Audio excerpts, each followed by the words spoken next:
제일로 좋아하시는 시간입니다. 집에 간다. 근데 이 공부하실 때는요, 스트레스 받으면 안 돼요.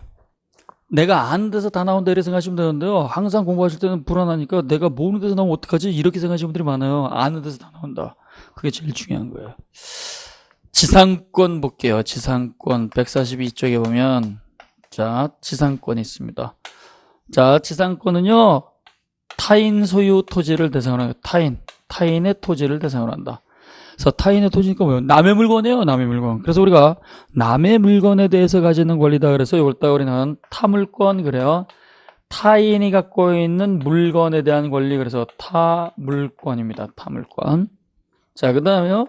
이러한 지상권은요. 지상권은 반드시 지상에 있는 물건, 지상물을 소유할 목적으로 지상에 있는 물건을 갖다가 소유의 의사를 가지고 토지를 빌려 쓰는 거예요. 토지를. 그래서 그 토지를 빌려 쓰는 권리. 이걸 갖다 우리는 지상권 이렇게 얘기합니다. 타인 소유 토지를 갖다가 그 지상에다가 지상 물건을 갖다가 소유할 목적을 가지고 토지를 빌려 쓰는 권리를 갖다가 우리는 지상권이라고 하는데, 이 지상권, 자, 볼게요. 갑이라고 하는 사람이 토지를 갖고 있습니다. 갑이라고 하는 사람이 토지를 갖고 있고, 을이라고 하는 요 사람이 땅이 없어요. 땅이 없으니까 갑이라고 하는 사람한테 부탁을 합니다. 사장님, 땅 좀 빌려주시면 사장님 그 땅 위에다가 내가 건물을 지어서 내 건물 좀 소유했으면 좋겠습니다. 땅을 빌려주시면 내가 나무를 심어서 이 수목을 따가 소유했으면 좋겠습니다. 사장님이 땅을 갖다 빌려주시면 여기 다리, 교량 또는 도로 이러한 것들을 갖다가 소유했으면 좋겠습니다. 해서 이런 지상에 있는 물건을 갖다가 소유할 목적으로 갑이 갖고 있는 타인 소유 토지를 갖다가 빌려 쓸 수 있는 걸 갖다가 우리는 지상권이라고 하는 거예요. 지상권. 그러면 이러한 지상권은요, 원칙적으로 토지 좀 빌려주시겠습니까? 라고 청약을 하고 내가 토지 빌려드릴게요 라고 승낙을 해야 돼요. 그래서 지상권 설정 합의가 존재해야 됩니다. 그래서 이 지상권 요것을 갖다가 만들어주는 거죠. 설정이라고 하는 건 만들어주는 거예요. 지상권을 갖다가 만들어주기 위한 당사자 간의 합의가 있어야 되고, 이 합의를 갖다가 우리는 뭐라고 읽느냐? 계약이라고 읽는 거예요. 계약. 이걸 또는 약정지상권 그러죠. 그래서 이런 지상권 설정 합의가 있게 되면은요, 이거는 두 사람은 알고 있지만 제3자가 알 수가 없으니까 지상권 설정 합의가 있게 되면 반드시 등기를 해야 돼요. 등기.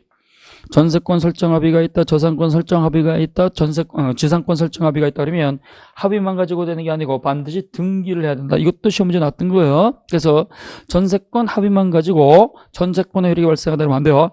그래서 청약과 승낙에서 계약이 체결이 되고, 계약이 체결이 됐으니까 등기해야 된다. 이게 바로 186조 법률행위에 의한 물권 취득이 되는 거예요. 법률행위에 의한 물권 취득. 그러면 여기 이 토지를 갖고 있어가지고 토지를 빌려준 사람 있잖아요. 빌려주는 사람을 갖다가 설정자라고 하는 겁니까? 아니면 지상권자라고 부르는 겁니까? 설정자. 그래서 요 갑이라고 하는 사람을 갖다가 우리는 지상권을 만들어준 사람이죠. 만들어준 사람이니까 지상권 설정자 그러고, 요 빌려 쓰는 사람 갖다 우리는 지상권자 그래요. 지상권자. 그러면 질문 한번 해볼게요. 갑이라고 하는 사람이 내가 X라는 토지 갖고 있어요. 토지 갖고 있는데 돈이 필요해요. 돈 좀 빌려주세요. 얼마 쓰려고? 2억이요. 알았어, 내가 2억 빌려줄게. 2억 다 빌려주는데 돈을 갖다 못 갚게 되면은 당신이 갖고 있는 그 토지를 따 경매를 따 신청을 해가지고 경락대금에서 내 돈 빼갈 거야 해가지고 저당권을 설정을 합니다. 저당권 설정 합의가 존재하죠. 저당권 설정 합의가 있게 되면 요 갑이라고 하는 사람은 돈을 빌려 쓰는 사람 채무자죠. 채무자. 요 사람은 돈을 빌려줬으니까 채권자가 되겠죠. 그럼 이때 갑이라고 하는 사람은 저당권 설정자가 되는 겁니까? 저당권자가 되는 겁니까? 이걸 헷갈리는 분들이 있어요. 이 갑이 저당권 설정자가 되는 거예요. 설정자. 그래서 요 갑은요, 저당권을 만들어준 사람이잖아요. 그래서 갑을 갖다 우리는 저당권 설정자 그러면 설정자. 그래서 저당권 설정자, 여기서는 채무자가 되겠죠. 이 사람이 돈이 없으면은요, 동생이 형님이 돈을 못 갚으면 내가 갖고 있는 땅을 갖다가 담보로 정할게 그러면 그 병이라고 하는 동생은 보증이 되는 거죠. 그 보증인을 했다. 우리는 물건 가지고 보증을 섰다 그래서 물상보증인이라는 말을 쓰는 거예요. 그래서 형님이 돈을 못 갚으면 내가 갖고 있는 토지를 갖다가 저당권 설정해 드릴게요. 그렇게 합시다. 그러면 요 병이라고 한 사람은 채무자가 아니죠. 채무자 아니에요. 돈 빌려준 사람 아니잖아요. 그래서 요때 병을 떠오르는 물상보증인 그러는 거예요. 그래서 우리가 이 담보를 갖다가 제공을 해가지고 저당권 만들어준 사람 갖다가 저당권 설정자 그러는 거예요. 헷갈릴 필요 하나도 없어요. 나중에 설정자가 뭐냐, 권자가 뭐냐 이거 자꾸 나오는데요. 설정자는 물건 자체를 갖고 있는 사람이에요. 물건 자체를 갖고 있으니까 제한 물건을 만들어주는 사람이죠. 그러니까 토지를 갖고 있어서 토지 빌렸을 권리를 일단 만들어줬으니까 토지 갖고 있는 사람이 설정자, 물건 갖고 있잖아요. 물건, 토지, 땅 갖고 있으니까. 그 다음에 이 사람이 토지라고 하는 부동산 물건 갖고 있거나 보증인이 토지라고 하는 물건 갖고 있으면 물건 갖고 있으니까 담보로 제공해 줄게요. 만들어준 거죠. 그러니까 이때 채무자라든가 보증인을 갖다 저당권 설정자 그러고 돈 빌려준 채권자는 저당권자가 되는 거예요. 저당권자. 자, 그래서 처음 공부하시는 분들은 이 표현이 굉장히 머리를 아프게 합니다. 설정자인지 권자인지 헷갈리시면 안 돼요. 설정자는 누구예요? 물건 갖고 있는 사람. 물건 갖고 있는 사람이에요. 자, 그래서 이렇게 저당권 설정을 하게 되는데 이때 저당권 설정을 하게 되면 목적이 뭐예요? 지상에 있는 물건이죠. 요걸 갖다 우리는 지상물 그래요. 그래서 이 지상에 있는 물건, 지상물은요. 지금 보신 것처럼 건물이 될 수도 있고 수목이 될 수도 있고 공작물이 될 수 있어요. 공작물은 도로라든가 터널이라든가 교량과 같이 붙어서 쉽게 움직이지 못하는 것들이 있잖아요.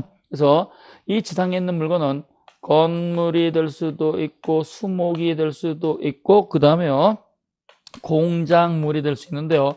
이러한 것들을 갖다가 기존에 있는 걸 빌려 쓰는 게 아니고 새롭게 이걸 갖다가 설치를 해가지고 소유할 목적을 갖고 있어야 돼요. 소유할 목적. 그래서 반드시 소유의 의사, 소유자로서 빌려 써야 돼요. 그래서 이 건물은요 다시 둘로 나누죠. 건물은 견고한 건물이 있어요. 견고한 거, 단단한 거. 견고한 건물이 있고 견고하지 않은 기타 건물이 있습니다. 이때 견고한 건물은 가장 대표적인 것이 석조라든가 석회조라든가 그 다음에요 연와조가 있어요. 연와조. 자, 그래서 석조는 돌로 만들어진 거죠. 석회조는 뭐예요? 콘크리트. 연화조는 뭐예요? 기와집. 석조, 석회조, 연화조 이러한 견고한 건물을 갖다가 설치하기 위해서 소유하기 위해서 토지를 빌려 쓰게 되면 토지 빌려주는 사람은 무조건 30년 이상을 빌려줘야 됩니다. 그래서 30년 이상을 빌려줘야 돼요. 그 다음에 기타 건물이 있죠. 이거 말고 석조, 석회조, 연화조 말고 토지를 갖다가 건물 소유할 목적으로 빌려주게 되면 기타 건물 소유할 목적, 목조 건물이라든가 초가지과 같은 거, 흙지과 같은 거 이런 것들은요 15년 이상을 빌려줘야 돼요. 그 다음에 수목 있죠. 나무. 이 나무는 사람보다 엄청 오래 살기 때문에 30년 이상입니다. 30년 이상. 그 다음에 공작물이요. 우리가 도로라든가 그 다음에 다리 교량과 같은 거 수시로 점검해야 되겠죠. 이런 것들은 5년 이상입니다. 그래서 건물 견고한 거, 석조, 석회조, 연화조는 아무리 짧아도 30년 이상, 기타 건물, 목조 같은 것은 아무리 짧아도 15년 이상, 수목을 갖다 소유하기 위해서는 30년 이상, 그 다음에 공작물을 갖다 소유할 목조는 5년 이상입니다. 그럼 여기 보면 아무리 짧아도 몇 년 이상이라고 되어 있지 아무리 길어도 몇 년까지라는 제한이 없죠. 몇 년 이상 빌려줘야 된다 이렇게 되어 있지 몇 년까지 빌려준다 이게 없어요. 그러니까 이때는 최단기의 제한을 받는 겁니다. 최단기의 제한을 받는다. 이거 꼭 기억하셔야 돼요. 그래서 지상권에 있어서는요 최장기의 제한을 받는 게 아닙니다. 최단기의 제한이 있고 따라서 몇 년 이상이라고 돼 있죠. 몇 년 이상 이렇게 돼 있지 몇 년까지가 아닙니다. 그래서 최장기 긴 기간을 갖다가 이걸 갖다가 제한하는 것이 아니란 얘기예요. 제한하지 않습니다. 자, 그래서 최단기의 제한이 있어서 몇 년 이상이라고 되어 있지 몇 년까지라고 하는 제한이 없기 때문에 우리 판례는요 기간의 정함이 없는 영구무한의 지상권 설정도 가능한 겁니다. 영구무한으로서 이렇게 지상권 설정해 줄 수가 있다. 그러면 이때 지상권을 따 설정을 하게 되면 30년 이상 15년 이상 기간이 너무 길죠. 그러니까 이때 당사자가 합의를 합니다. 뭐라고 하느냐? 갑이라고 한 사람이 이렇게 토지 갖고 있고 을이라고 한 사람이 여기다가 건물 갖다가 콘크리트 건물다가 소유할 목적으로 지상권 빌려주세요. 빌려드릴게. 지상권 설정 합의가 있는데요. 이걸 당사자가 특약을 맺습니다. 뭐라고 하느냐? 야, 나도 민법을 딱 어느 정도 공부해서 아는데 이거 30년 이상 빌려주게 되면 내가 살아생전에 토지를 쓸 수가 없어. 나 죽어버리게 되면 토지를 일단 못 쓰게 되니까 30년 너무 길지? 우리 인간적으로 20년으로 단축하자. 단축하는 특약을 하게 되면 그 특약은 효력이 있다 없다? 없다. 효력 없어요. 그래서 이걸 갖다가 만약에 30년 이상 보장하도록 되어 있는데요. 당사자가 특약으로서 단축하게 되면 지상권 설정 계약 자체가 무효가 되는 게 아니고 30년 유효 확정이 된다는 걸 기억하셔야 돼요. 30년 유효 확정입니다. 30년 유효 확정. 그랬더니 이렇게 30년 약정이 딱 되어 있는데요. 이때 갑이라고 한 요 사람이 야, 이거 내가 너한테 땅을 딱 빌려주는데 너를 믿고 빌려주는 거니까 이 땅을 갖다가 빌렸을 지상권을 갖다가 다른 사람한테 양도하면 안 돼. 너 계속 써야 돼. 알았어요. 해가지고 당사자가 지상권 양도 금지 특약을 한 경우 이 지상권이라고 하는 거 지상권 요 권리를 갖다가 양도를 갖다가 하지 못한다. 양도 금지를 갖다가 하는 요 특약을 맺게 되면 요 특약은 효력이 전혀 없습니다. 무효입니다. 왜 그러느냐? 을이라고 한 요 사람은 갑이라고 한 사람이 갖고 있는 땅에다가 건물 지었다, 나무 심었다, 그 다음에 도로 만들었다, 다리 만들었다 그러면 자기 돈 들여서 남 좋은 일 시킨 겁니다. 왜 그러냐? 예를 들어서 을이라고 한 사람이 땅이 없어가지고요, 갑이라고 한 사람한테 콘크리트 건물 아주 멋지게 지어놨습니다. 그러면 이 콘크리트 건물에다가 짓는데 얼마나 들어가요? 몇십억에서 100억대 이상씩 막 들어가는 돈입니다. 그러면 자기 비싼 돈 들여가지고 남 좋은 일 시킨 거예요. 계약 기간이 끝났다. 그러면 이거 들고 갈 수 있어요?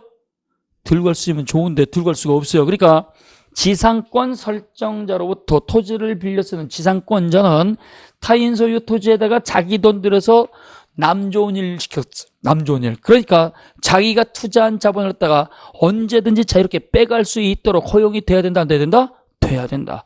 이게 굉장히 중요한 거예요. 그래서 시험 문제 굉장히 많이 나옵니다. 지상권 양도 금지 특약을 따게 되면 요 금지 특약은 무효가 됩니다. 근데 나중에 공부하겠지만 전세권 양도 금지 특약은 유효해요. 그래서 지상권 양도 금지 특약은 무효가 되지만 전세권 양도 금지 특약은 계약으로서 그 특약을 맺을 수가 있어요. 그러면 이때 을이라고 하는 사람이 지상권자로서 갑소유 토지에다가 건물 지어놓고 이렇게 지상권 취득이 됐는데요. 이렇게 지상권 취득하고 나서 이거 건물을 갖다가 팔아볼 수 있다는 얘기예요. 그러면 이때 지상권을 갖고 있는 지상권자는요, 건물만 팔아버릴 수도 있고 토지를 빌렸을 수 있는 지상권, 토지 빌렸을 권리만 분리해서 팔 수도 있고 한꺼번에 둘 다 합쳐서 팔 수도 있다는 걸 기억을 하셔야 돼요. 이것도 우리 시험 문제 나온 거예요. 그래서 지상권자는 일괄 양도는 할 수 있지만 분리해서 일부 양도하는 건 안 된다, 안 돼요. 이거는 일괄 양도도 가능하고 따로따로 분리해서 양도하는 것도 가능하다. 이 말은요, 지상권은 종된 권리가 아니라는 얘기예요. 독립한 물권이라는 얘기예요. 독립한 물권. 자, 근데요, 이걸 갖다 이렇게 30년 동안 빌려주기로 해가지고 계약 기간이 이렇게 진행이 되고 있는데요, 10년 딱 지나고 나서 이 건물이 화재로 전소가 돼가지고 멸실이 돼버렸어요. 그러면 지상권 존속 기간은 30년 동안 그 지상에 있는 물건을 갖다가 소유할 목적으로 빌려 쓰는데요, 계약 기간이 만료가 되기 전에 요 물건 자체가 지상물이 멸실이 돼버리면 지상권은 그대로 유지가 되겠습니까? 아니면 지상권은 바로 소멸이 되겠습니까? 그대로 유지해요. 그대로 유지. 왜? 독립한 물건이기 때문에. 그래서 선생님들이 이거 물건이 사라졌다고 하더라도 계약기간 만료 전에 지상물이 멸실이 됐거나 훼손이 돼가지고 사라졌다고 하더라도, 물건이 없어졌다고 하더라도 계약기간이 남겨져 있으니까 요 지상권은 그대로 유지가 된다는 걸 기억을 하셔야 돼요. 그대로 유지가 된다. 자, 근데요, 이렇게 토지를 갖다 이렇게 빌려 쓰는 지상권자가 있는데요, 지상권이 성립하기 위해서는 토지 사용료, 지료라고 하는 겁니다. 땅을 갖다가 사용하는, 땅 지자에다가 요금이니까 지료인데요, 요 토지 사용료, 지료 지급은 요건이 아니라는 것도 기억을 하셔야 돼요. 그래서 지상권이 유효하게 성립하기 위해서는 당사자 사이에서 지료 지급을 해야 된다 그러면 틀리는 거예요. 땅 좀 빌려주세요. 뭐 하려고? 땅에다가 건물 지어서 소유하려고요. 알았어, 빌려줄게. 그러면 얼마 드려야 될까요? 그냥 써. 무상으로 할 수도 있어요. 그래서 이때 약정 지상권에 있어서는요, 당사자가 계약을 통해서 했을 때에는 지상권 설정자가 사용료 줘 해서 지료를 갖다 요구할 수도 있고, 사용료와 상관이 없이 공짜로 써! 할 수도 있기 때문에 치료 지급은 그 요건이 아니라는 것을 기억을 하시면 돼요. 자, 그래서 거기 보시게 되면 지상권 거기 보면 자, 142쪽에 보세요. 자, 지상권의 및 성질, 타인의 토지 가르쳐 놓으시고요. 토지가 너무 크니까 일부만 빌려주세요. 일부 토지도 가능한 거죠. 그 다음에 타인의 토지에다가 건물이라든가 수목이라든가 공작물, 요거를 합쳐서 뭐라고 하느냐? 지상물이라고 했어요. 따라서 없었던 것을 갖다가 새롭게 소유할 목적으로 하기 때문에 농사짓기 위한 경작의 대상을 위한 지상권 인정하지 않고 이미 만들어진 걸 갖다가 빌려 쓰는 것도 지상권 인정하지 않습니다. 자, 그 다음에 4번에 보면 지료는 지상권의 요소가 아니다. 지료는 지급할 수도 있고 지급하지 않을 수도 있기 때문에 그 다음에 지상권의 존속기간 나와 있어요. 지상권의 존속기간은요 아무리 짧아도 몇 년 이상 이렇게 되어 있기 때문에 몇 년 이상 그래서 최단기간에 제한이 있고 따라서 이 규정은 강행 규정이기 때문에 법에 정한 그 기간을 당사자가 특약으로서 단축하는 경우에는 이때는 무효가 되고 법이 정한 대로 기간 보장이 되는 거예요. 기억본에 보면 석조, 석회조, 연화조, 견고한 건물, 그 다음에 수목 이때는 30년 이상이고 기타 건물일 때는 15년 이상이고 그 다음에 공작물 소유를 목적으로 했을 때는 5년입니다. 5년. 그 다음에 2번에 보면 설정행위로서 기간을 정하지 않은 경우 이렇게 나와 있죠. 설정행위는 계약 이렇게 읽으면 돼요. 계약을 통해 가지고 기간을 정하지 않았을 때에는 그때는 계약 체결 당시 그 지상물의 종류와 구조에 따라서 30년 또는 15년 또는 5년 보장입니다. 5년 보장. 근데 2번은 뭐냐 이거죠. 2번 지상권 설정 계약 당시 토지 좀 빌려주세요. 빌려줄게. 거기다 뭐 하려고? 내가 무엇인가 만들어 가지고 소유할 목적으로. 그게 뭔데? 그 종류 구조는 아직 정하지 않았습니다. 그러면 그때는요 기간에 정함이 없는 지상권이 아니고요 무조건 처음부터 15년 보장입니다. 무조건 15년 처음 보장해요. 갑이라고 하는 토지 소유자한테 을이라고 하는 사람이 가가지고 땅 좀 빌려주세요. 빌려줄게. 뭐 하려고? 소유할 목적으로. 그게 뭔데? 지상물의 종류와 구조를 정하지 않으면 기간에 정하면 지상권이 아니고 처음부터 몇 년 보장이다? 15년 보장입니다. 15년 보장입니다. 자, 그 다음에 3번에 보면 시험 문제 많이 나오는 게 나와 있습니다. 계약의 갱신하고 지상물 매수 청구권이 있습니다. 자, 계약의 갱신. 당사자가 계약의 갱신을 할 수 있어요. 자, 갑이라고 하는 사람이 요 토지를 갖다가 을에게 빌려줬는데요. 계약이 끝났어요. 계약이 끝나게 되면 일정한 요건을 갖췄을 때 지상권자는요, 갱신 청구할 수 있어요. 갱신 청구. 요거 시험 문제 많이 나오죠. 그래서 오늘 여기 계약의 갱신 청구권하고 지상물 매수 청구권 요거를 갖다가 우리가 정리하도록 합니다. 뭐 정리라기보다는 이런 게 있다라고 생각하시면 돼요. 자, 지상권자의 빌려 쓴 사람이죠. 빌려 쓴 사람이 요 지상권에 대해서 갱신 청구할 수 있어요. 갱신 청구권. 이 지상권 갱신 청구권은 요건을 갖춰야 돼요. 요건. 그 요건이 뭐냐? 반드시 지상권 계약 기간이 만료가 돼야 돼요. 그래서 지상권 존속기간 요 계약 기간이 만료할 것. 존속기간 만료하고 그 다음에 반드시 지상에 있는 물건이 현존해야 돼요. 지상물이 현재 존재할 것. 그 다음에 약정된 지료가 있다고 한다면 토지 사용료 지료 연체가 없을 것. 지료 연체가 없어야 돼요. 요 요건을 갖췄을 때 비로소 갱신 청구할 수 있는 것이지 이 요건을 갖추지 못하게 되면요 갱신 청구할 수가 없어요. 따라서 여기 갑이라고 하는 지상권 설정자가 있고 여기 지상권자가 있을 때 요 석회조 콘크리트 건물을 갖다가 30년 약정을 해가지고 빌려 쓰고 있는데요. 30년 끝나버렸어요. 30년 끝나버리게 되면 이 콘크리트 건물이 그대로 존재하기 때문에 들고 갈 수가 없죠. 그러니까 이때 계약 기간이 만료가 돼버리면 지상권자는요 계약 기간이 만료가 됐으니까 사장님 들고 갈 수가 없어요. 들고 갈 수 없어. 현존하고 있으니까 내가 약속 위반 채무불이행 지료 연체한 적이 없으니까 더 빌려주삼 이렇게 얘기하면 어떻게 돼요? 더 빌려줄 수 있다라는 얘기예요. 그래서 계약 기간이 만료할 것, 그 다음에 지상물이 현존할 것, 그 다음에 지료 연체가 없을 것. 요 요건을 갖다 갖춰가지고 요건 갖췄으니까 연장해 주세요라고 갱신 청구하는 거죠. 이때 갱신 청구해도 역시 30년 이상, 15년 이상, 5년 이상 요건 그대로 적용이 되는 겁니다. 그대로 적용이 돼요. 그러다 보니까 어떤 문제가 있느냐? 또다시 30년 빌려달라고 나 죽었으면 못 쓰게 되는데 그러니까 나 이거 못 빌려줘. 갱신 거절할 수 있다는 것도 기억을 하셔야 돼요. 그래서 이렇게 갱신 청구하게 되면 요 갱신 청구에 대해서 지상권 설정자는 일방적으로 빌려줄 의무는 없어요. 갱신 거절할 수 있다. 못 빌려줘? 갱신 거절을 따게 되면 갱신 거절 당했을 때 한해서 그래? 그러면 내가 들고 가지 못하는데 연장 안 해준다고? 그러면 네가 사. 요 일방적으로 주장할 수 있는 것다가 지상권자의 지상물 매수 청구권이라는 말을 씁니다.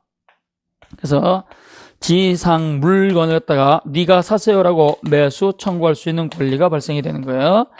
자, 그래서 이 지상에 있는 물건을 갖다가 사세요, 파세요, 매매 계약을 따 체결할 수 있는데요. 갑이라고 하는 지상권 설정자는 제한이 없이 내가 살 테니까 팔어 일방적으로 주장할 수 있어요. 계획이 끝나고 나서 내가 살 테니까 팔어 이렇게 일방적으로 할 수 있는데요. 여기 지상권자가 내가 팔 테니까 네가 사세요. 지상권자가 매수 청구하는 건요. 갱신 거절 당했을 때 한해서 하는 거예요. 갱신 거절 당했을 때. 따라서 갱신 거절이 없다고 한다면 그때는 매수 청구 못 하는 거죠. 같이 기억하셔야 돼요. 이때 갱신 거절에 의해서 지상물 매수 청구권 행사가 되면 지상물 매수 청구권은 형성권이기 때문에 우리가 분할, 소멸, 매수, 증액, 감액 요 5가지 글자가 나오면 뭐라고 했어요? 형성권이라고 했죠. 따라서 갱신 거절당해가지고 지상물 매수를 청구하게 되면 그 즉시 바로 매매계약 체결입니다. 그 즉시 바로 매매계약 체결이 되고 이때 요 을이라고 하는 사람은요. 자기가 돈 더 받는 걸 갖다가 원하겠죠. 이 사람은 싸게 사는 걸 원하겠죠. 합의가 이루어지면 다행이지만 매매대금이 이루어지지 않으면 매매대금에 합의가 없게 되면 그때는 법원이 매매대금을 결정해 줍니다. 법원이 대금을 결정해 주는 것이지 법원이 계약 체결하는 것 아닙니다. 지상물 매수 청구하게 되면 법원이 매매 계약을 체결해 준다고 하면 안 돼요. 분할, 소멸, 매수, 증액, 감액 청구권은 전부 다 형성권이니까 의사표시 하자마자 그 즉시 매매 계약이 체결이 된 것이고 계약 체결이 됐는데 대금이 결정되지 않으면 대금은 법원이 결정해 줄 수 있는 것이다. 일단 여기까지만 오셔도 가장 대표적인 내용을 공부한 겁니다. 특수지상권 지금 공부하지 않습니다.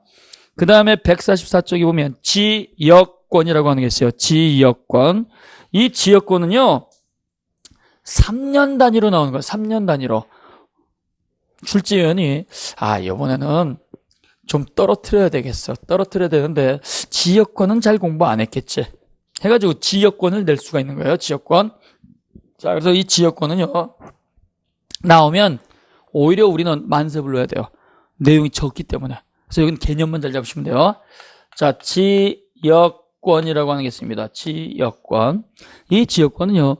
자기 토지가 기능을 못해서 타인 토지로부터 기능을 제공받는 거예요. 그래서 자기 소유 토지, 요 토지를 위해서 타인 토지로부터 요 소유 토지로부터 기능, 요 기능을 제공받는 거. 요 기능을 갖다가 제공받을 수 있는 권리를 갖다가 우리는 지역권이라고 하는 거예요. 지역권. 갑이라고 하는 을이라고 하는 두 분이 있는데요. 아버지로부터 토지를 하나 상속받았습니다. 아버지가 돌아가셔가지고 토지를 갖다가 상속받았는데요. 이 토지가 전혀 쓸모없는 황무지입니다. 거기다가 통행로도 존재하지 않은 맹지입니다. 길도 없고 그 다음에 아버지로부터 상속은 받았는데 돌짝밭이고 황무지가 돼가지고 물도 안 나오고 그러다 보니까 경작도 못하고 거주도 못하는 거예요. 그러니까 방치해버렸습니다. 방치해버렸는데요. 한 20여 년쯤 지나가지고 주변 토지가 개발이 된다고 하더라. 도로가 들어선다고 하더라. 그래서 집가 상승이 있으니까 관심을 가지고 내려가 봤어요. 내려가보면 뭐 쓸모없는 땅이 뭐 바뀌겠습니까? 여전히 쓸모없는 땅이에요. 근데요, 이 땅을 갖다가 만약에 자기가 활용을 하겠다 그러면 농사를 짓겠다, 주거를 갖다가 이렇게 만들겠다. 그 다음에요, 여기다 공장을 가동하겠다, 목축을 하겠다 그러면 필요한 게 있죠. 뭐요? 물. 그 다음에 그럴 때 생산을 하죠. 그럼 어떻게 돼요? 끌고 나가서 팔아야 되니까 통로가 있어야 되겠죠. 그래서 물을 끌어와야 되고 그 다음에 통로를 갖다 만들어서 공개된 도로로 나가야 되는데요. 얘가 지금 그 기능이 없는 땅이에요. 쓸모없는 땅이라는 얘기예요. 그래서 인접토지를 갖다가 봅니다. 인접토지. A라고 한 사람이 갖고 있는 토지를 가보니까 A 토지도 역시 쓸모없는 땅이에요. 물도 없고 통로도 없습니다. 근데요, 그 건너편 토지에 가보니까 이 B라고 한 사람이 갖고 있는 이 땅에는요, 여기에 저수지가 있습니다. 저수지. 그 다음에요, 여기 B라고 하는 사람은요, 이 토지에 인접해가지고 공개된 도로로 나갈 수 있는 공로에 인접하고 있어요. 그러니까 B라고 하는 사람은요, 물도 풍부하고, 그 다음에 공개된 도로에 바로 인접하고 있으니까 별도의 통로를 딱 개설할 필요가 없는 땅이죠. 그러니까 이때 갑과 을이라고 하는 사람이 요 B라고 하는 사람한테 부탁을 합니다. 사장님, 저수지로부터 물 좀 끌어다 씁시다. 물. 그래서 물만 좀 끌어다 쓰게 되면 우리도 농사도 좀 지을 수가 있고 경작도 할 수 있고 그 다음에 목축도 할 수 있고 우리가 생활도 할 수 있으니까 해가지고 요때 물 좀 끌어다 쓰겠습니다. 청약하려고 그래요 그렇게 합시다 라고 승낙을 해가지고 요때 당사자가 지역권 설정 합의를 하는 거죠. 지역권 설정 합의 해가지고 자기 땅이 기능을 못하니까 타인 소유 토지로부터 물이라든가 통로라든가 기능을 제공받는 거예요. 이걸 갖다가 우리가 지역권이라고 합니다. 자기 소유 토지를 갖다가 뭐라고 하냐? 요역지. 타인 소유 토지를 갖다가 뭐라고 하느냐? 이걸 갖다가 승역지. 그래서 자기 소유 토지, 자기 땅을 요역지, 승역지 헷갈리면 안 돼요. 요역지는요, 역할을 필요로 하는 땅이에요. 역할을 필요로 하는 땅. 그 역할을 이어주는 땅이죠. 이어주는 땅. 이 요역지는요, 반드시 한 필 토지 전체를 대상으로 합니다. 전체를 대상으로 하고, 여기 승역지는요, 한 필 토지 전체를 갖다가 대상으로 하는 것이 아니고, 여기는 일부만 제공받으면 돼요. 일부만. B라고 하는 사람이요, 갑과 을이 와가지고 물 끌어다 쓸게요. 그러면 이 땅을 전부 다 넘겨주고 나갈 필요는 없다라는 얘기예요. 알았어. 필요한 만큼 거기서 끌어다 써. 이렇게 한다는 얘기예요. 그래서 승역지는 일부 이어도 상관이 없다는 얘기예요. 그럼 여기 한 필 토지 전체를 대상으로 한다는 말은 뭐냐면 이 토지 전체를 위해서 여기로부터 물을 끌어다 쓰는 것이지 이쪽 부분을 위해서는 여기서 끌어다 쓰고 이쪽 부분은 여기서 끌어다 쓰고 이쪽 부분은 여기서 끌어다 쓰고 이렇게 하는 건 아니라는 얘기예요. 그래서 한 필 토지 전체를 위해서 한 곳으로부터 제공받는 거죠. 그러면 이때 한 필 토지 전체를 위해 가지고 이렇게 지역권을 따라 설정하게 되면 지역권 등기는 어디다가 등기하느냐? 지역권 등기는 요역지에다가 등기하는 거야? 아니면 승역지에다가 등기하는 거야? 승역지에다가 하는 거야. 승역지. 왜? 여기서 물 끌어오니까. 여기 물 끌어오니까요. 내가 여기서 물 끌어올 권리가 있으니까 다른 사람 방해하지 마세요라고 하는 거니까 지역권 등기는 요 지역권 등기는 이거는 승역지에다가 한다는 걸 기억을 하셔야 돼요. 그래서 토지를 위해서 토지로부터 기능을 갖다 제공받는 거니까 사람을 위해서 제공받는 것은 지역권이 아니라는 걸 꼭 기억을 하셔야 돼요. 갑과 을이라고 한 사람이 B를 찾아가가지고 사장님 우리가 취미가 낚시입니다. 낚시인데 우리 땅에는 저수지가 없어요. 사장님 땅에는 저수지가 있으니까 여기서 와서 저희들이 와서 여기 붕어 낚시 좀 합시다 해가지고 와서 요걸 일단 낚시를 하게 되면 토지를 위해서 제공받는 게 아니고 자기들을 위해서 제공받는 거니까 이건 인여권이 되는 것이고 이건 물권이 아니라는 걸 기억을 하셔야 돼요. 그리고 이러한 지역권은 바로 인접할 필요가 없이 건너편 토지여도 상관이 없다는 걸 기억을 하셔야 돼요. 그래서 지역권을 갖다가 설정하기 위해서는 서로 인접하고 있어야 된다면 안 돼요. 이거 우리 시험에 나왔던 거죠. 그래서 인접할 필요가 없이 건너편 토지를 갖다가 대상으로 할 수 있기 때문에 이거는 바로 인접할 필요는 없다. 그 다음에요, 이러한 지역권이라고 하는 건요, 이러한 지역권은 중복해서 성립할 수 있다는 걸 기억을 하셔야 돼요. 중복. 그래서 중복이 가능하다. 중복이 가능하다는 얘기는 나만 쓰는 게 아니고 다른 사람도 쓸 수 있다는 얘기예요. 그래서 물권이지만 배타성이 희박한 거죠. 무슨 얘기냐? A라고 하는 사람도 똑같이 쓸모없는 땅입니다. 쓸모없는 땅이니까 이때 B를 찾아가가지고 나도 여기 물이 필요하니까 물 좀 끌어다 씁시다. 그러면 갑과 을이라고 하는 사람이 먼저 물 땡겨서 썼기 때문에 당신은 못 씁니다. 그러면 칼싸움 나고 죽습니다. 오늘 그 뉴스 하나 나왔었죠. 70대 그 연세 되신, 70대인지 80대인지 그 연세 되신 분이 거기 봉화에 가가지고 공기청 쏴가지고 그게 물 때문에 싸움 난 거예요. 물 때문에. 자, 그래서 이러한 경우에 A라고 하는 요 사람이 다시 물을 뚝 끌어다 쓸 수 있다는 얘기죠. 그러니까 중복해서 여러 개가 만들어질 수 있다는 얘기여서 중복, 중첩적으로 설정될 수가 있다. 이러한 지역권이라고 하는 건요, 이거는 종된 권리로서의 성질을 갖습니다. 종된 권리. 종된 권리예요, 종된 권리. 요 역지가 기능을 못하기 때문에 종된 권리로서 요 역지를 따라다니는 거죠. 따라서 여기 승역지에 설정된 요 지역권만 분리해서 넘겨주면 돼야 돼요. 야, 이거 우리가 지역권 하나 갖고 있는데 이 지역권을 갖다가 너한테 떼줄게. 지역권만 분리해서 양도하게 되면요, 이 토지는 쓸모없는 땅으로 바뀌어버리기 때문에 지역권은 요역지와 분리해서 절대로 양도하지 못한다. 이거 꼭 기억을 하셔야 돼요. 자, 그래서 거기 지역권이라고 하는 게 나와 있는데요. 자, 그래서 거기 지역권은요, 법 규정에 의해서도 취득할 수 있겠지만 가장 대표적인 것은 계약을 통해서도 설정할 수 있는 게 가장 대표적인 겁니다. 그래서 거기에 의 나와 있습니다. 일정한 목적을 위해서 타인 소유 토지, 승역지, 한필토지 일부를 자기 소유 토지, 요역지, 한필토지 전부에 편익에 이용하는 물권을 갖다가 말하는 것이고, 이때 지역권은요, 요거는 지료에 관해서 민법의 규정이 없고 기간에 관해서도 역시 민법의 규정이 없습니다. 왜? 쓸모없는 땅이니까 물이 언제 요게 샘솟을지 알 수도 없고, 그 다음에요, 이러한 것들은요, 당사자가 공짜로 써 이렇게 할 수 있기 때문에 지료 지급이라든가 기간은 지역권의 성립 요건이 아니라는 걸 꼭 기억하셔야 돼요. 자, 그 다음에요, 거기 3번에 보면 지료 및 존속기간, 지역권에 있어서는 지료 및 존속기간에 대한 규정을 두고 있지 않다. 따라서 영구무한도 가능하고 무상지역권도 가능하다. 자, 그 다음에 보시게 되면 지역권의 성질 나와 있습니다. 자, 지역권도 물권이지만 일반 물권과 달리 배타성이 덜한 거죠. 그래서 배타성이 덜하다. 따라서 하나의 승역지 외에 여러 개의 지역권 중첩적으로 설정하는 것이 가능하다. 그 다음에 종된 권리죠. 부종성이 있다는 말은 종된 권리라는 뜻입니다. 따라서 지역권은 요역지를 위해서 존재하는 거기 때문에 요역지와 분리해서 양도하지 못한다. 여기까지만 이렇게 공부하셔도요, 지역권에 나온군요, 우리 선생님들이 쉽게 공부할 수 있는 거예요. 자, 그 다음에 전세권 나옵니다. 제3절에 보면 이 전세권은요, 굉장히 중요한 거예요. 근데 용익물권에서 어려운 건 지상권이 어려운 것이지, 전세권은 나중에 공부하시다 보면 그냥 조문만 쭉 읽어 놓으셔도 전세권은 덜 어렵습니다. 자, 그러면 전세권이 과연 뭐냐 이거죠. 전세권. 우리가요, 빌려 쓴다. 예를 들어서 남의 건물을 갖다가 빌려 쓴다. 타인 소유 토지의 건물을 갖다 빌려 쓰게 되면 임대차라고 하는 게 있고, 그 다음에 전세라고 하는 게 있고, 그 다음에 전세권이라고 하는 게 있어요. 이거부터 구별을 하셔야 돼. 물권법에서 말하는 전세권은요, 이거는 성립요건을 갖춰야 돼요. 요즘 어떻게 사십니까? 제가요, 집은 지방에 있는데요, 서울에 와가서 업무차 내가 6개월 동안 전세 살고 있습니다.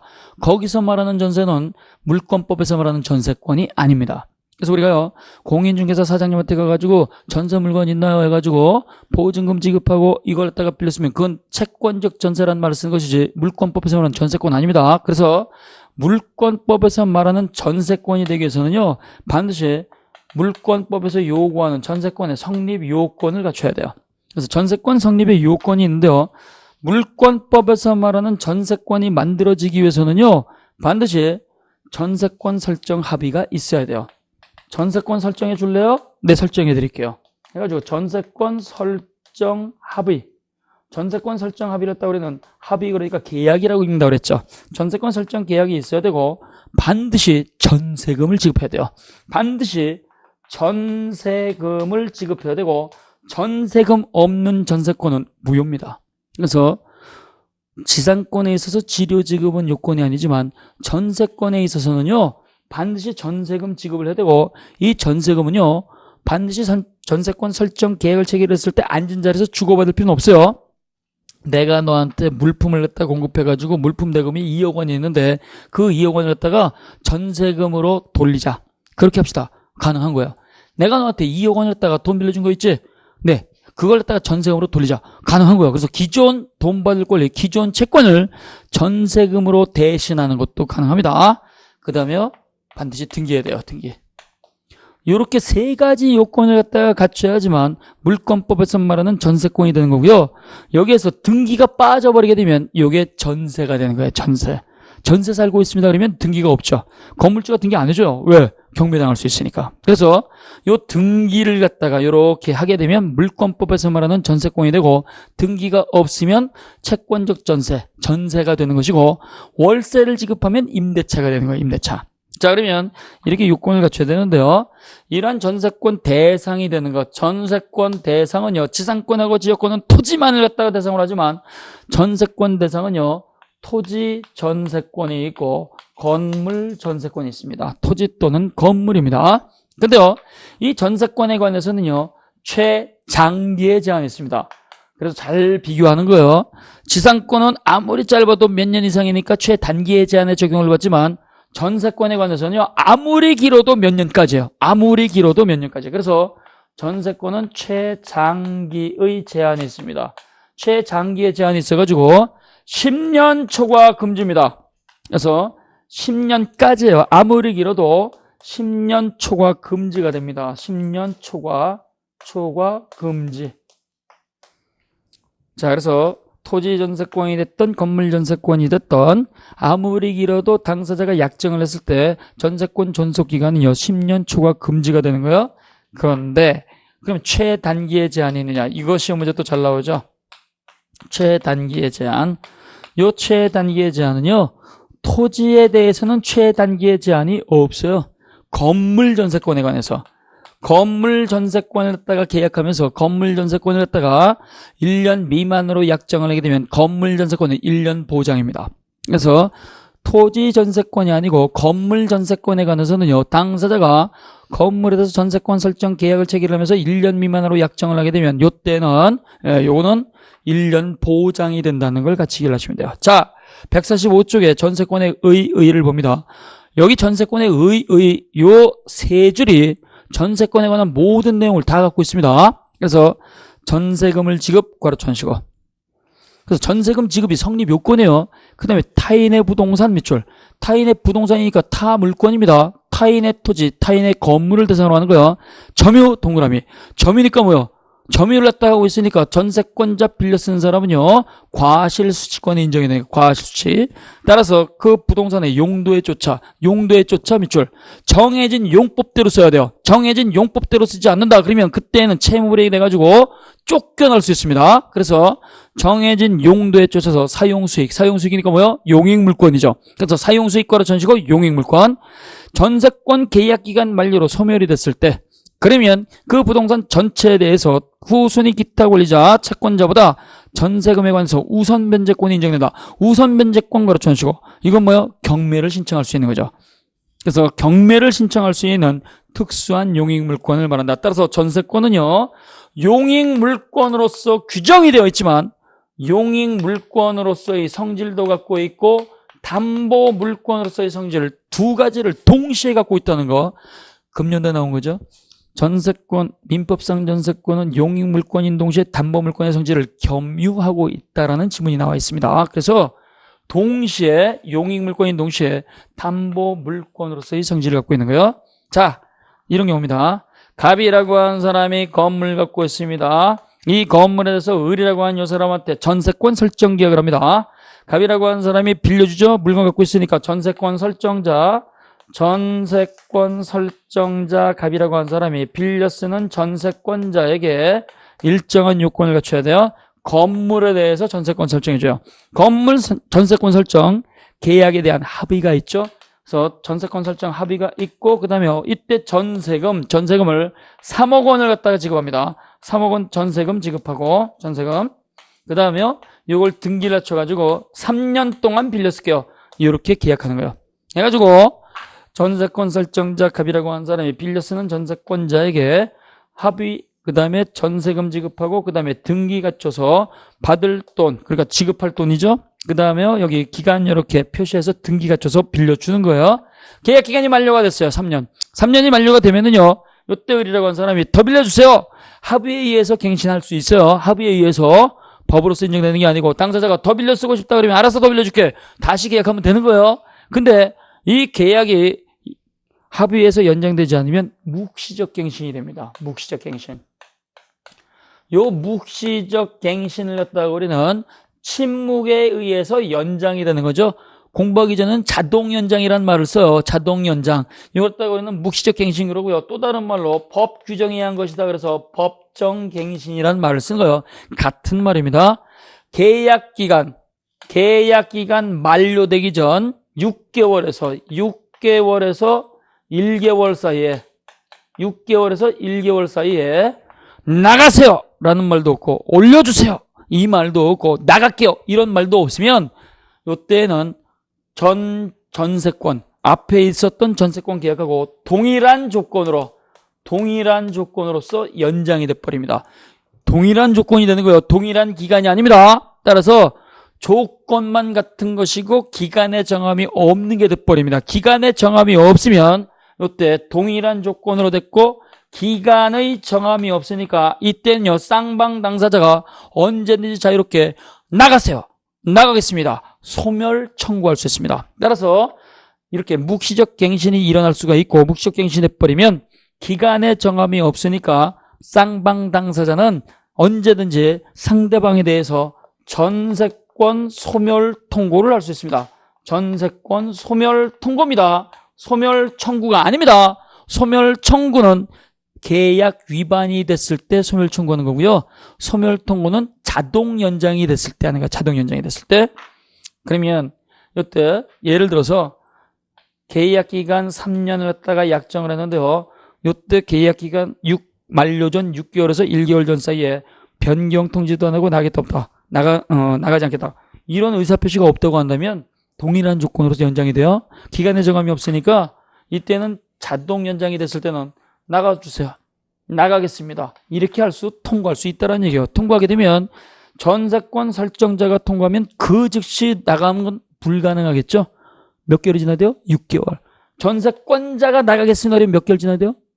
그것도 6개월이에요. 그것도 6개월. 자, 그래서 쌍방이 이렇게 기간의 정함이 없을 때 전세권 소멸 통과하게 되면 똑같이 6개월 지나면 전세권 소멸하게 되는데요. 이걸 갖다가 당사자가요, 이렇게 묵시적 갱신을 갖다가 하지 않고 미리 6개월에서 1개월 전 사이에 나갈게요. 전세금 빼주세요. 네, 알았어요. 빼드릴게요. 해서 갱신되지 않고 기간이 만료가 돼버리면요, 요 전세권자는요, 자기가 맡겨놓은 요 전세금을 반환받은 거예요. 반환받게 되는데요. 전세권 설정자가 전세금 3억 원 빼주는 것하고 이때 전세권자가요, 자신이 빌려 쓴 요 물건 건물에다가 원상 회복해주고 그 다음에 등기 말소에 필요한 서류에다가 넘겨주는 건 서로 동시 이행 관계입니다. 동시 이행 관계. 서로 같이 하는 거예요. 근데요, 이때 요 전세권자가요, 여기 물건 원상 복구해 놨습니다. 그 다음에 등기 말소에 필요한 서류 여기 갖고 왔습니다. 그랬는데도 불구하고 전세권 설정자가 3억 원 전세금을 다 빼주지 못하면 이때 전세권자는 뭐 할 수 있다? 경매를 신청할 수 있는 거예요. 경매를 또 신청을 해가지고 이때 자기보다 후순위 권리자인 후순위 채권자라든가 일반 채권자에 우선해서 자기가 맡겨놓은 전세금을 우선 면제받을 수 있는 거예요. 그러니까 전세권자는 뭐 할 수 있다? 경매 신청할 수 있는 거죠. 경매 신청하니까 담보 물권의 성질을 동시에 갖고 있는 거죠. 그러면 전세권자가 경매를 때 신청하게 되면 집주인 건물주는 건물 잃어버릴 수 있죠. 그러니까 전세권 현실적으로 잘 쓸까요, 안 쓸까요? 우리 선생님들이 만약에 집주인이다. 전세권 설정해줘. 등기해주게 되면 어떻게 돼요? 전세금 내가 갖고 그걸 갖다가 내가 주머니에 갖고 있다가 하는 게 아니고 새로운 사람이 왔을 때 받아서 빼주는 게 관행이기 때문에 없는 경우에 대부분인데 건물 가격이 폭락이 돼가지고 전세권 요게 계약이 체결이 안 된다 그러면 경매당할 수 있죠. 그러니까 전세권은 건물주 입장에서는 유리한 거예요, 불리한 거예요? 이게 불리한 거예요. 그러니까 이거 안 해주죠. 안 해주니까 주로 뭐예요? 등기 안 해주니까 채권적 전세를 사는 거예요. 채권적 전세. 그래서 전세금 얼마요? 2억 원이에요? 싸네. 그럼 내가 들어서 살게. 등기 안 해주죠? 왜? 등기해서 물권으로 바뀌어버리면 어떻게 돼요? 전세권으로 등기를 했다 해버리게 되면 돈을 빼주지 못하면 경매당할 수 있으니까. 그래서 이 전세권 제도는요, 우리나라에만 있는 거예요. 우리나라에만. 지구상에 외국에 없어요. 그래서 이걸 왜 우리가 쓰느냐? 은행금리가 예전에 아주 높았죠. 목돈을 갖다 넣어놓으면 목돈 들어가 있으니까 이자를 냈다가 월세 대신 많이 받을 수가 있는데요. 지금 은행금리가 떨어졌으니까 임대차 월세 받는 거죠. 월세. 어쨌든 지금 전세권에 있어서는요, 전세권은 의가 제일 중요한 거. 그 의를 잃어버리지 마시고, 그 다음에 특성 이런 건 나중에 오시면 되고요. 거기 146쪽에 보면 존속기간 나오죠. 최장기간의 제한이 있고, 최단기간의 제한이 있고, 그 다음에요, 오른쪽에 보면 3번에, 자, 146쪽 왼쪽에 보면, 왼쪽 밑에 4번에 보면, 존속기간 해가지고, 최장기의 제한이 있고, 최단기의 제한이 있고, 그 다음에요, 존속기간을 따가 정하지 않았을 때 이때는 언제든지 소멸 통고하는데 쌍방 당사자 모두 6개월 지나야 된다. 설명 다 드린 거예요. 그 다음에 전세권 설정 계약은 당사자가 합의로 자유롭게 갱신할 수가 있고, 그 다음에 법정갱신 나와 있죠. 법정갱신은 무슨 뜻이에요? 자동연장. 이건 건물 전세권에 관해서만 인정이 되는 것이고 토지 전세권 인정하지 않습니다. 건물 전세권에 관해서 전세권 만료 전 6개월에서 1개월 사이에 별도의 의사표시가 없으면 동일한 조건으로 자동 연장이 된다. 여기까지만 일단 보시면 되는 겁니다. 그래서 오늘은 여기까지만 하고요. 다음 시간에 이제 담보물권에서 유치권하고 저당권 개념 잡고요. 그 다음에 채권에 있어서는요, 채권 강론이 중요한 거예요. 강론에서 6문제가 나오니까 거기에서 기본적으로 제3자를 위한 계약이라든가 동시행항변권이라든가 요걸 갖다가 살펴보도록 하겠습니다. 전부 다 한다고 생각하시면 안 돼요. 일단 제일 중요한 거 많이 나오는 거 지금 개념 잡고 있는 거니까요. 그거 위주로 정리를 다 해놓으셔야 돼요. 자, 늦은 시간까지 공부하시느라 고생을 하셨습니다. 뭐 보신다고 하더라도 우리 선생님들이 한 번에 모든 걸 끝낸다 그럴 수가 없어요. 요걸 갖다가 바탕으로 해가지고 9월 달에 기본 이론 강의가 들어가면요. 예. 일부분을 갖다가 명확하게 정리할 거니까 그때 다시 공부하시면 되는 거예요. 자, 대단히 고생을 하셨고 다음 시간에 뵙도록 하겠습니다. 수고하셨습니다.